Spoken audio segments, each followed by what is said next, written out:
was late to the party when Until Dawn came out on PlayStation. I don't own one, so I had to borrow one from work about 4 years ago in order to play it over the holidays. I love the way it was basically a gamified version of a slasher movie and was hungry for more. When the Dark Pictures Anthology was announced and developed by the same team, Supermassive Games, I was excited. Man of Medan was a good romp, but Little Hope and House of Ashes disappointed for me, especially the last one, which was soldiers with guns fighting vampires in a big hole, more of an action movie and less of a survival horror movie in my eyes. Then came the teaser at the end, which showed the devil in me, and I was excited once again, as it looked like a cross between Scream and Saw, both of which deliver spooks and gore to great effect. The good news is, on playing it, the game doesn't disappoint on either of those.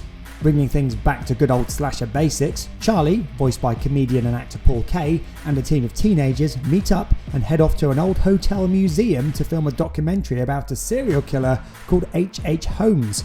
He owned what I like to call a murder hotel, where he'd sneak about in the 1800s around false walls and staircases and set traps for his victims. Of course, the documentary soon becomes a reality, and it's your job to try to keep everybody alive as they're picked off one by one.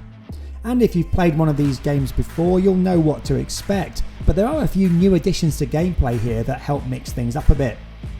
You'll wander around the environments and puzzle your way around them by opening doors, pushing boxes to get to higher areas, and finding keys and clues that unlock further progression and help you further down the line.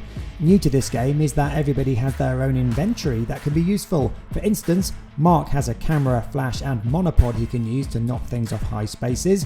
Charlie has a lighter he can use to light the way when he's not using it to ignite his cigarette addiction, and Erin has an inhaler she might need to puff on if she starts to feel an asthma attack coming on. Again, you'll be presented with mini-games and quick-time sequences to try to avoid being killed, and will be presented with dialogue and action choices that will all send a ripple through the game's timeline and affect the outcome and fates of all the protagonists.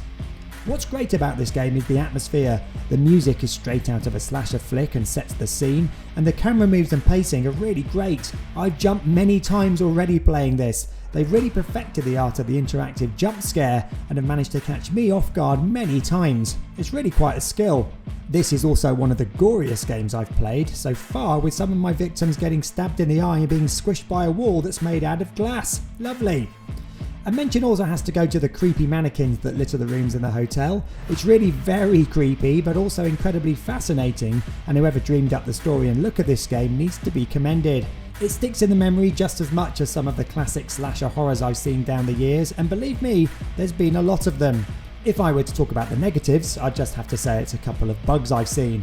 I clipped through the stairs at one point and got stuck in a game-breaking area where I needed to restart. The game quit to the Xbox dashboard unexpectedly right in the middle of a pivotal moment for me, and at times, even with the Xbox Series S's super-fast hard drive, the game has gone to black to load up the next bit of the game right in the middle of a suspenseful sequence.